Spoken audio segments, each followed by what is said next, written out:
We've got one shot to make Donald Trump a one-term president, and we cannot lose it by the way we talk about each other or demonize and degrade each other. We have a white supremacist in the White House, and he poses a mortal threat to people of color all across this country. If you believe that you can solve your own problems better than any politician, go to yang2020.com and tell us how $1,000 a month will help you do just that. While Bernie wrote the bill, I read the bill. And on page 8 of the bill, it says that we will no longer have private insurance as we know it. They do not have to buy in. You just said that. You just said that 2 minutes ago. You just said 2 minutes ago that they would have to buy in. You said they would have to buy in. Have to buy in. If she qualifies for Medicaid, are you forgetting what you said 2 minutes ago? Be in for it. Hell yes, we're going to take your AR-15, your AK-47. We're not going to allow it to be used against our fellow Americans anymore. Why doesn't it happen? And the answer is corruption, pure and simple. I mean, obviously he didn't pull the trigger, but he's certainly been tweeting out the ammunition. The huge mistake, and one of the big differences between you and me, I never believed what Cheney and Bush said about Iraq. So should more Americans, including those here in Texas and in Iowa, follow your diet? First of all, I want to say no. Actually, I want to translate that into Spanish. No. Cute moment there. Some of last night's most memorable moments during the 2020 Democratic debate in Houston. The presidential hopefuls faced off over top issues like health care, immigration, and foreign policy, while highlighting the Democratic Party's moderate and progressive divisions. So for a deeper dive into last night's debate, we're going to bring in CBSN political contributor and Democratic strategist Lynda Tran. Lynda is in Houston, and we're also joined by CBS News contributor and Republican strategist Leslie Sanchez. All right, ladies, I'm going to start with you, Lynda. What's your take on how the former Vice President Joe Biden, how he performed last night, especially as he, was sharing the stage with Elizabeth Warren and Bernie Sanders for the first time?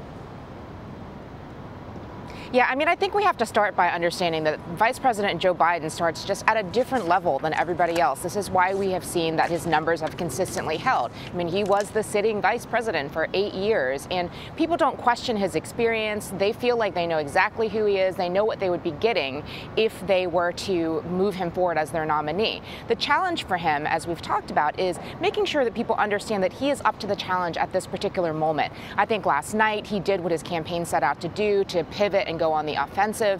You saw him right out of the gates talking about healthcare and asking some of the other candidates how they plan to pay for the plans that they've put forward. And I think that overall he did very well, and I don't think that there are going to be any changes in terms of the top tier numbers coming off of last night's debate. Leslie, as a native of Texas, what did you make of Beto O'Rourke and Julian Castro last night? I know a lot of people have focused on Secretary Castro's attack on the former vice president, but it also felt to me as if the last couple of performances, the debate performances by Congressman O'Rourke, were sort of listless, and in this moment, he seemed to come alive. He seemed to have very strong answers, some that will probably be used by Republicans in attack ads. That one about coming for your AK-47s sure. and your AR-15s is probably going to turn up in some kind of political campaign ad as we get closer to 2020, but he still seemed to galvanize people a little bit more. Right. In many ways, Vlad, I think you kind of hit the point. He got the applause line for the night in that room. It did extremely well to say that I want to confiscate these kind of weapons. But outside of not only that arena, but just in Texas, that was really going to be the takeaway. That's going to be the political ad, because now you're talking about just unilaterally denying gun owners' rights, and this is exactly the slippery slope that every Republican has warned against. And you have centrist Democrats who are supported by the NRA that fundamentally fight for gun rights, and they are in Texas. So it has a ramification down ballot. That's just not something tenable if you're looking at swing districts from the Democratic perspective. And it also points to the fact what we alluded to earlier, that division of how far the Democrats have moved to the left to be able to take claims like that and it be really something tenable that they talk about on their platform. So, Lynda, let me ask you a question about something that a lot of people are talking about now. It has to do with health care, but it was when Julian Castro sort of took aim at the former Vice President Joe Biden, asking him about his health care plan, and then basically suggesting that he was losing his memory. In other words, that maybe he's too old for this. He didn't actually say that, but he sort of suggested it. So now, in the light of day, what's your take on his attack there? You know, I think Julian Castro was taking a page from the playbook that worked so well for him in the very first debate, where he went directly against somebody else on the stage and was somewhat sharp in the delivery and the attack, just so he could make some headlines and elevate himself. He understands where he is in the polls, and he was on home turf. That said, you know, there's a difference between taking somebody on when it comes to policy and substance, the way that he did Beto O'Rourke in the first debate, and the way that he spoke to the former vice president last night, which frankly bordered on mockery. And, you know, when he delivered a couple of those lines in the room at the debate hall, you could hear almost an audible ugh. You know, people cringed a little bit and didn't feel so good about it. I mean, I think he's got to be thinking about how he recalibrates the next time he is on stage or has the opportunity to take on some of the other Democratic candidates. You know, Lynda, one of the things Anne-Marie and I were talking about earlier is sometimes the inability of the vice president, the former vice president, to acknowledge something that may have been problematic, that is considered problematic in 2019, that may have been in his mind the way things ran in Washington in 1970 and 1975. And we were talking earlier about that question from Lindsay Davis about the legacy of slavery in this country, and the vice president pivoted to talk about social workers and kids and vocabularies. And, you know, look, everybody kind of understood that he's talking about black people when he made that comment. Why not just say, look, 40 years ago, I've evolved from that. I've spoken to President Obama about this. And let me tell you what I've been doing to help African Americans in this country since I've been in D.C. Why not just pivot to that and acknowledge some of the things that may be problematic today? Well, I mean, I think to be fair, he does attempt to do that. You know, he does say, you know, these things happen. There's no kind of questioning where he was over the course of his 40-plus years long career of public service. And then he tries to say, but what I really want to talk about is what I'm going to do moving forward, the kind of president I'm going to be moving forward.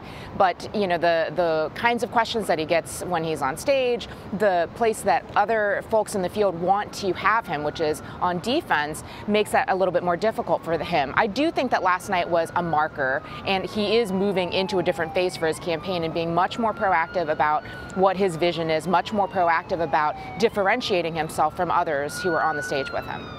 So the big question then is what the primary question that most Democrats want answered is whether or not they felt they saw a candidate that can beat Donald Trump. Did you see someone up there who could be a threat to Donald Trump? Not in the direction it's going right now. And I'll tell you the reason why. It was such a pull to the left that a lot of those disaffected Democrats, independent conservatives who built and kind of jumped on the populist bandwagon of Donald Trump, there is not a home for them in what they were hearing there. We're going to remove your health care. We're going to take away the guns. Now, the vice president was talking about nobody should be in jail for nonviolent crimes. I mean, that's a stark difference that's never been talked about. And I'm not a legal scholar to get into that, but there's a lot of concern about the tilt of the party. And with respect to that I think if the debate is going to be a progressive left candidate against a populist movement like Donald Trump's going to win for a lot of the historical reasons. People want to give the president traditionally that second term to get their agenda moving forward. If the economy is still strong in those swing states, that Rust Belt state where these messages about guns and health care are not going to do particularly well. I mean, that's another bonus for Trump. So right now, it's not fair to say that what the matchup would be, but as the party it continues to pull to the left, it creates more opportunity for Trump. I know you mentioned that one thing about that Joe Biden said, but by and large, doesn't he seem like that candidate, that more centrist candidate, that sort of reset to a more back to where we were before, more traditional Washington, that maybe people are like, policies aside, this guy feels and looks like what we're used to. He did. You know, in many ways, he does command that kind of,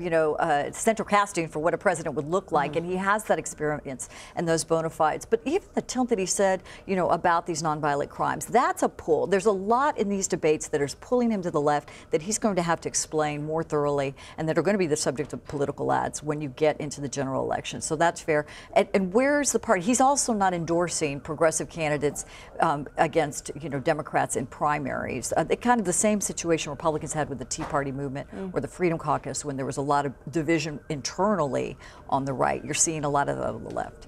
Real quick, Lynda, before we go, we have former governor of Massachusetts, Deval Patrick, joining CBS News as a contributor, and he said something interesting to me in the green room. He said that he's talking to just, regular folks who are not on Twitter, who are not following cable news, and they're not even paying attention to the things that we're all talking about here today. They're not going to start to focus on the election until perhaps next year, as we get closer to having, one or two of those Democrats still battling it out for ultimately the nomination. What do you make of that?